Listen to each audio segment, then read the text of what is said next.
আর কেনই বা বলছি এই গাজওয়াতুল হিন্দ সম্ভবত শুরু হয়েছে আর ভারত পরাজয়ের পথে অগ্রসর হচ্ছে।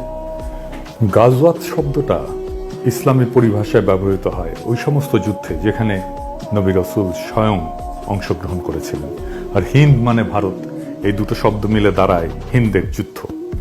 কিছু হাদিসে উল্লেখ করে ভবিষ্যতে মুসলমানরা হিন্দ বিজয় করবে, যেমন সুনান আল নাসাই এবং মুসনাদে আহমেদে একটা বর্ণনায় বলা হয়েছে, আমার উম্মতের একটা বাহিনী হিন্দের সঙ্গে যুদ্ধ করবে, আল্লাহ তাদের ক্ষমা করবেন। তবে ইসলামিক স্কলারেরা অনেকেই বলেন যে এই হাদিসগুলোর সনদ দুর্বল এবং এগুলোকে ঐতিহাসিক ভাষ্য হিসেবে ধরা যায়, কিন্তু তা দিয়ে আধুনিক রাজনৈতিক সহিংসতার বৈধতা পাওয়া যায় না। 20 শতকের শুরু থেকে বিশেষ করে পাকিস্তানের রাষ্ট্রনীতিতে গাজওয়াতুল হিন্দ হয়ে ওঠে এক কল্পিত ধর্মীয় আদর্শ।